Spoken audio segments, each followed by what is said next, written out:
എന്താ ടേസ്റ്റ്. എൻ്റെ പേര് പുഷ്പഹാസ്. ചടയമംഗലം ബ്ലോക്കിലെ ചിതറ കൃഷിഭവനിലെ പരിധിയിലാണ് എൻ്റെ കൃഷിത്തോട്ടം. നമ്മൾ ഈ നിസ്സാരമായി കാണേണ്ട ഒരു കാർഷിക കൃഷിവിള അല്ല പോളിഹൗസ് കൃഷി എന്ന് പറയുന്നത്. ഈ ഷെഡിൻ്റെ നീളം ഏതാണ്ട് 50 മീറ്ററും അതിൻ്റെ ഹൈറ്റ് 9 മീറ്ററും വീതി 16 മീറ്ററുമാണ്. ഈ ചെയ്ത പോളിഹൗസുകൾക്കെല്ലാം തന്നെ സ്റ്റേറ്റ് ഹോർട്ടിക്കൾച്ചർ മിഷൻ്റെ സബ്സിഡിയും ബാക്കി സഹായങ്ങളൊക്കെ കിട്ടിയിട്ടുണ്ട്. ഇതിപ്പോൾ നട്ടിട്ട് ഏതാണ്ട് 24 ദിവസമായ തൈകളാണ് ഈ കാണുന്നത്. ഞങ്ങളുടെ ജലസേചനത്തിനായിട്ടുള്ള മോട്ടർ സ്ഥാപിച്ചിരിക്കുന്ന ഈ തോട്ടിലാണ്. ഇവിടെ നിന്ന് എത്ര സുലഭമായിട്ട് നമുക്ക് വെള്ളം കിട്ടും.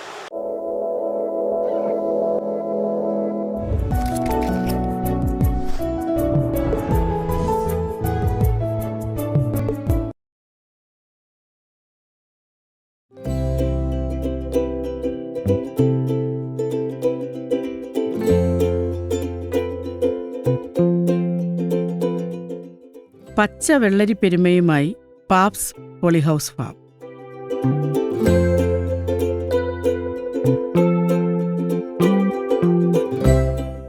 വെള്ളക്കൂടാരങ്ങളിൽ വള്ളികളിൽ തുടുർത്തു നിൽക്കുന്ന പച്ച വെള്ളരിക്കൂട്ടങ്ങൾ, വലിയ മിനുത്ത ഇലകൾക്കിടയിൽ തല ഉയർത്തി നിൽക്കുന്ന മഞ്ഞപ്പൂക്കളും ഒളിച്ചു കളിക്കുന്ന കുഞ്ഞു സാലഡ് വെള്ളരികളും. കൊല്ലം ചടയമംഗലം ബ്ലോക്കിലെ ചിതറ ഗ്രാമപഞ്ചായത്തിലെ പാപ്സ് ഫാമിലാണ് വിളസമൃദ്ധിയുടെ ഈ സുന്ദര കാഴ്ചകൾ ദൃശ്യമാകുന്നത്. പല പല പോളിഹൗസുകളിലായാണ് ഇവിടെ സാലഡ് വെള്ളരികൾ വിളയുന്നത്. ഇങ്ങനെ ഈ പോളിഹൗസുകളിൽ സാലഡ് വെള്ളരികൾ പച്ച പിടിപ്പിച്ച് ജീവിതം പച്ചപിടിപ്പിച്ച ഒരു ഹൈടെക് കർഷകനാണ് പുഷ്പഹാസ്. ഇതിന് പുഷ്പഹാസിന് താങ്ങും തണലുമായത് കൃഷിവകുപ്പും സംസ്ഥാന ഹോർട്ടിക്കൾച്ചർ മിഷനും. കൊല്ലം ജില്ലയിൽ ഏതാണ്ട് 3 മുതൽ 5 ലക്ഷം രൂപ വരെ മാസ വരുമാനം കിട്ടുന്ന കർഷകർ ഇപ്പം നിലവിൽ ഉണ്ട്. അതുപോലെയുള്ള ഒരു കർഷകനാണ് പുഷ്പഹാസ്. പുഷ്പഹാസ് ഡിഗ്രി ഹോൾഡറാണ്. അതിനുശേഷമാണ് കാർഷിക മേഖലയിലേക്ക് കടക്കുന്നത്. ചെറിയ രീതിയിൽ പോളിഹൗസിൽ തുടങ്ങിയ കൃഷി സമ്പ്രദായം ഏതാണ്ട് 600-650 സ്ക്വയർ ഫീറ്റാണ് ആദ്യം തുടങ്ങിയത്. ഇപ്പോൾ ഏതാണ്ട് 1900 square metre polyhouse, open ventilated പോളിഹൗസിൽ കൃഷി ചെയ്തു വരുന്നു. സ്റ്റേറ്റ് ഹോർട്ടിക്കൾച്ചർ മിഷൻ വിവിധ രീതിയിലുള്ള സബ്സിഡികൾ ഇദ്ദേഹത്തിന് നൽകിയിട്ടുണ്ട്, വിവിധ വർഷങ്ങളിൽ നൽകിയിട്ടുണ്ട്. 23, 24, 25 അദ്ദേഹത്തിന് സബ്സിഡികൾ നൽകിയിട്ടുണ്ട്. ഏകദേശം 11 ലക്ഷം രൂപയോളം വിവിധ രീതിയിൽ സബ്സിഡി നൽകിയിട്ടുണ്ട്.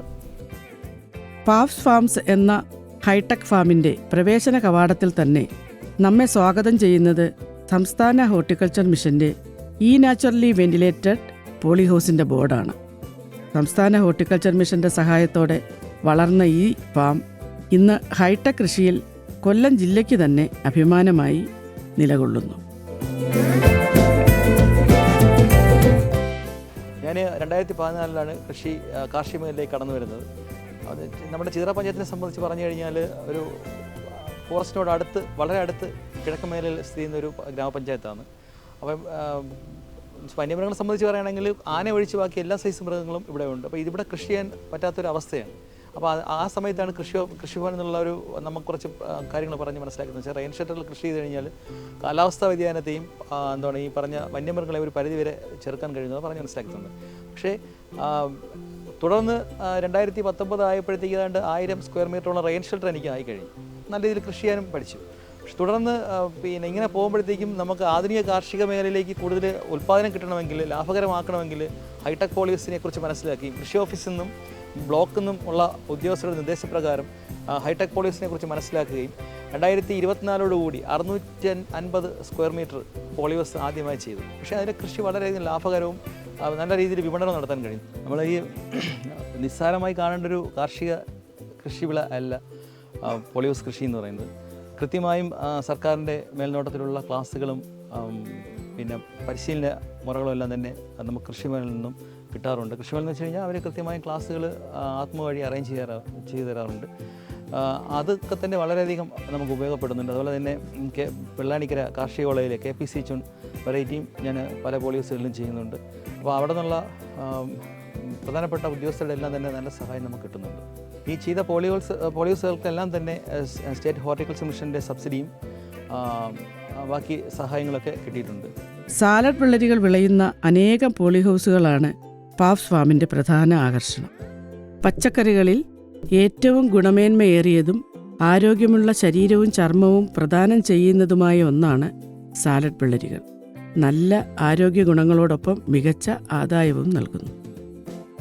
വന്യമൃഗങ്ങളുടെ ആക്രമണവും കാലാവസ്ഥാ വ്യതിയാനവും മൂലം തുറസായ സ്ഥലങ്ങളിൽ കൃഷി ചെയ്യാൻ കർഷകരേറെ ബുദ്ധിമുട്ടുന്ന ഈ കാലഘട്ടത്തിൽ പോളിഹൗസ് കൃഷിയിലൂടെ ഇവയെല്ലാം തരണം ചെയ്യാമെന്നും മികച്ച വരുമാനം കൃഷിയിൽ നിന്ന് മാത്രം ഉറപ്പിക്കാമെന്നും നമുക്ക് കാണിച്ചു തരികയാണ് ഹൈടെക് യുവ കർഷകനായ പുഷ്പഹാസ്.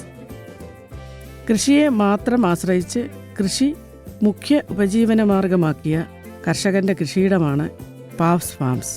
2014 വർഷം ഒരു rain shuttle 100 metre square rain shuttle തുടങ്ങിയ കൃഷിയാണ് ഇപ്പോൾ ഏകദേശം 3000 മീറ്റർ സ്ക്വയറോളം പോളിയോസ് സ്ഥാപിച്ചുകൊണ്ട് അതിനകത്ത് സാലഡ്, കുക്കുംബർ, പയർ എന്നീ 2 വിളകൾ കൃഷി ചെയ്തു വരുന്നു.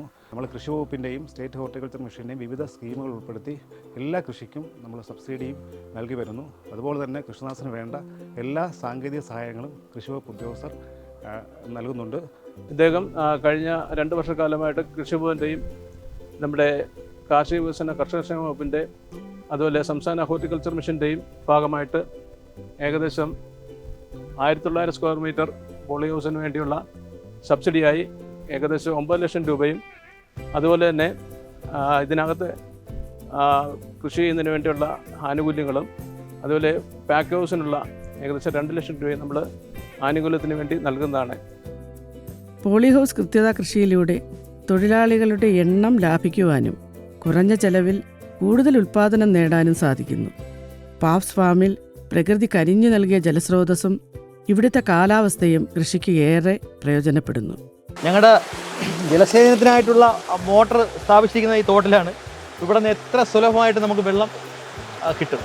ഏത് ഉണക്കത്തും നമുക്ക് വെള്ളത്തിനൊരു വിഷയമേ വരുന്നില്ല. കാലാവസ്ഥയ്ക്ക് ചേർന്ന പോളിഹൗസ് നിർമ്മിതികളാണ് ചെയ്തിട്ടുള്ളത്. ഈ ഷെഡിൻ്റെ നീളം ഏതാണ്ട് 50 മീറ്ററും അതിൻ്റെ ഹൈറ്റ് 9 മീറ്ററും വീതി 16 മീറ്ററുമാണ്. കുക്കുംബർ ഞങ്ങൾ വളർത്തുന്നത് 2.5-3 മീറ്റർ ഹൈറ്റിലാണ് ഞങ്ങൾ കുക്കുംബർ കൃത്യം വളർത്തുന്നത്. 3 മീറ്ററിന് പുറത്ത് പോയി കഴിഞ്ഞാൽ ഞങ്ങൾക്ക് പറിക്കാനുള്ള ബുദ്ധിമുട്ടുണ്ട്. ഇത് കാ പിച്ചുന്നതിനുള്ള ബുദ്ധിമുട്ടുള്ളതുകൊണ്ട് കൃത്യം 3 മീറ്റർ ഹൈറ്റിലാണ് ഇത് വളർത്തി കയറ്റാറുള്ളത്. പോളിഹൗസിനുള്ളിലെ കൃഷിയിൽ തൈ നടുന്നത് മുതൽ വിളവെടുക്കുന്നത് വരെ പ്രത്യേക ശ്രദ്ധ ചെലുത്തേണ്ടതുണ്ട്. കൃത്യസമയത്ത് കൃത്യമായ അളവിൽ വെള്ളവും വളവും ലഭിക്കുന്നുണ്ടെന്ന് ഉറപ്പുവരുത്തണം. ശരിയായ കീടരോഗ പ്രതിരോധ മാർഗങ്ങൾ സ്വീകരിക്കുകയും വേണം. ഇതിപ്പോൾ നട്ടിട്ട് ഏതാണ്ട് 24 ദിവസമായ തൈകളാണ് ഈ കാണുന്നത്. അപ്പം ഏതാണ്ട് ഫ്ലവറിങ് സ്റ്റേജ് കഴിഞ്ഞു. ഏതാണ്ട് അടുത്ത ആഴ്ച തൊട്ട് നമുക്കിതിപ്പോൾ പറിക്കാൻ പറ്റും. ആ രീതിക്കുള്ള ഇതായി കഴിഞ്ഞു. നമ്മളിതിൽ ഇനി കൊടുക്കേണ്ട പ്രത്യേകിച്ച് വളമെന്ന് പറയുന്നത് 50-50-50 അപ്പോഴത്തേക്കും കൃത്യമായി കായും നല്ല മുഴുപ്പുള്ള കായും നമുക്ക് കിട്ടും. നട്ട് ഏതാണ്ട് 24 ദിവസത്തിനകുമ്പോൾ ഇത് ഫ്ലവർ ചെയ്യും. 20-24 ഇടയ്ക്ക് വെച്ച് ഫ്ലവർ ചെയ്തിരിക്കും. അപ്പം നമുക്ക് ഈ വരുന്ന ഈ കൃത്യമായും ഇതിൻ്റെ ഏറ്റവും വലിയ പ്രത്യേകത എന്ന് പറയുന്നത് ഓരോ ദിവസവും നമ്മളിത് കൃത്യമായി പടത്തി കൊടുക്കണം. അല്ലെങ്കിൽ ഇത് കൃത്യമായി മറിഞ്ഞു കഴിഞ്ഞാൽ ഇത് ഒടിയും. അപ്പോൾ അത് പൊടിയാതെ കൃത്യമായും അതിനെ നേരായ രീതിയിൽ പടത്തി വിട്ട് ഈ മൂളങ്ങളൊക്കെ നുള്ളിയിൽ കറക്റ്റ് പിച്ച് മാറ്റിയും വേണം. ഇതെല്ലാം ഉണ്ടെങ്കിൽ നമ്മുടെ ഇതിൻ്റെ കായുടെ വളർച്ചയെ ഇത് കൃത്യമായി ബാധിക്കും. ഈ വൈൻ കൃത്യമായി നുള്ളി മാറ്റും. രാസ കീടനാശിനികളോ മറ്റു മായങ്ങളോ കലരാത്ത ശുദ്ധമായ സാലഡ് വെള്ളരികൾ ഇവിടെ നിന്നും ഗുണഭോക്താക്കൾക്ക് നേരിട്ടും വിപണിയിലൂടെയും ലഭ്യമാകുന്നു. എന്താ ടേസ്റ്റ്! ഞങ്ങൾ കൃത്യമായി ഇത് വാഷ് ചെയ്ത് നമ്മൾ വിശ്വസിക്കാം, വേറൊരു കെമിക്കലും നമ്മൾ ചെയ്യുന്നില്ല. നാച്ചുറലായിട്ടുള്ള വളപ്രയോഗവും കാര്യങ്ങളും ചെയ്തുകൊണ്ട് ടേസ്റ്റ് എന്ന് പറയുന്നത് ഈ ഒരു കുക്കുംബറും നമ്മൾ പുറത്തുനിന്ന് ഈ തമിഴ്നാട്ടിൽ നിന്ന് വരുന്ന അല്ലെങ്കിൽ തമിഴ്നാടിൻ്റെ പേരിൽ നിന്നും പറഞ്ഞ ചൈന സാധനമൊക്കെ എടുത്ത് മേടിച്ച് കഴിച്ച് കഴിഞ്ഞാൽ അതിന് വ്യത്യാസം മനസ്സിലാവും. മറ്റേ പുളിപ്പാണ്, ഇതൊരു പ്രത്യേക ടേസ്റ്റാണ്. ഇത് നമ്മളെ ഈ തെങ്ങിൻ്റെ മണ്ട കഴിക്കുന്നതിനൊക്കെ തോന്നും, മണ്ട വെട്ടിയെടുത്ത് കഴിക്കുന്ന പോലെ തോന്നും.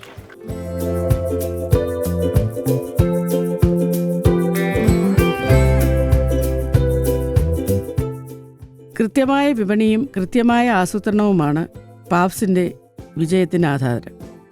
കർഷകന് വരുമാനം ലഭിക്കണമെങ്കിൽ സ്ഥിര വിപണി ഉറപ്പാക്കണം. അതിനും തുടർച്ചയായി പച്ചക്കറി അല്ലെങ്കിൽ മറ്റു കാർഷിക ഉൽപ്പന്നങ്ങൾ വിപണിയിലെത്തിക്കാൻ കഴിയണം. അത് കൃത്യമായി പുഷ്പഹാസിന് സാധിക്കുന്നു. ഇവിടെ പല പോളിഹൗസുകളിലായി വിവിധ വളർച്ചാഘട്ടങ്ങളിലുള്ള സാലഡ് വെള്ളരികൾ കാണാം. ഒരു പോളിഹൗസിനുള്ളിലെ സാലഡ് വെള്ളരികൾ വിളവെടുത്തു കഴിയുമ്പോൾ അടുത്ത പോളിഹൗസിൽ വിളവെടുക്കാറായ രീതിയിൽ കൃഷി ചെയ്യുന്നതാണ് ഇവിടുത്തെ പ്രത്യേകത. പോളിഹൗസുകളിൽ മികച്ച വിളവ് തരുന്ന പുതിയ ഇനങ്ങളും പുഷ്പഹാസ് തൻ്റെ കൃഷിയിടത്തിൽ പരീക്ഷിച്ചിട്ടുണ്ട്. ഇത് പുതിയൊരു വെറൈറ്റി കുക്കുംബർ ആണ്. ഇത് റെക്സ്വാൻ്റെ വെറൈറ്റിയാണ്. അപ്പോൾ ഇതിൽ എനിക്ക് തോന്നുന്നു ഒരു ഒരു ഒരു പ്ലാന്റ് ഏതാണ്ട് ഒരു 8 കിലോ വരെ കിട്ടാനുള്ള സാധ്യതയുണ്ട് ഇപ്പോഴത്തെ ഈ വളർച്ച കണ്ടിട്ട്. പാകമായ വെള്ളരികൾ വളരെ ശ്രദ്ധയോടെ വിളവെടുക്കുകയാണിവിടെ. വിളവെടുത്തവ കേടുപാടുകൾ വരാതെ പെട്ടികളിൽ അടുക്കി വയ്ക്കുന്നു. വിളവെടുത്ത സാലഡ് വെള്ളരികൾ വൃത്തിയാക്കി കഴുകി ശുദ്ധമാക്കിയതിനു ശേഷം പ്ലാസ്റ്റിക് കവറുകളിൽ പൊതിഞ്ഞ് കടകളിലെത്തിക്കുന്നു. സാലഡ് വെള്ളരി കൂടാതെ പോളിഹൗസുകളിൽ മികച്ച വിളവ് നൽകുന്ന വള്ളിപ്പയറും ഇവിടെ കൃഷി ചെയ്യുന്നു.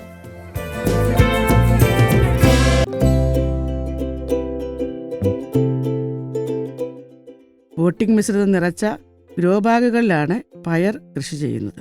പോളിഹൗസിലെല്ലാം തന്നെ പയർ കൃഷിയും ചെയ്യാറുണ്ട്. എന്ന് വെച്ചാൽ ക്രോപ്പ് റൊട്ടേഷന് വേണ്ടി പയർ കൃഷി കൃത്യമായും ചെയ്യും. ഒരു വിള കുക്കുംബറും അടുത്ത വിള പയറുമായിട്ടാണ് നമ്മൾ ചെയ്തു പോകുന്നത്. അങ്ങനെ വരുമ്പോഴത്തേക്കും കൂടുതലും ഈ രണ്ടിൻ്റെയും രോഗം പരസ്പരം ബാധിക്കത്തില്ല. അപ്പം നമുക്ക് ത്രൂ ഔട്ട് കൃഷി ചെയ്യാനും നല്ല ഈൽഡിങ് കിട്ടുന്നതിനും പറ്റിയൊരു രീതിയാണ് നമ്മൾ അവിടെ അവലംബിച്ചുകൊണ്ടിരിക്കുന്നത്. ഇത് നമ്മളിവിടെ ചെയ്താക്കുന്നത് സോയിൽലെസ് കൾട്ടിവേഷനാണ്. ഇതെന്ന് പറയുന്നത് ഇതിനകത്ത് ചകിരിച്ചോറ്, കൂണിൻ്റെ വേസ്റ്റ്, എല്ലുപൊടി, വേപ്പമുണ്ടാക്ക്, പിന്നെ കോഴിവളം, ഇത്ര മാത്രമേ ഇതിനകത്ത് ചെയ്താക്കുന്നത്. സോയിൽലെസ് കൾട്ടിവേഷനാണ് അവലംബിച്ചിരിക്കുന്നത്. അപ്പോൾ അതുകൊണ്ട് നല്ല ഈൽഡിങ് നമുക്ക് കിട്ടുന്നുണ്ട്. കൃത്യമായ വളപ്രയോഗവും കാര്യങ്ങളെല്ലാം നടത്തുന്നതുകൊണ്ട് നല്ലൊരു ഈൽഡിങ് നമുക്ക് ഇന്ന് കിട്ടുന്നുണ്ട്. ഇന്ന് പാവ്സ് ഫാമിലെ പച്ചക്കറികൾക്ക് ആവശ്യക്കാരേറെയാണ്.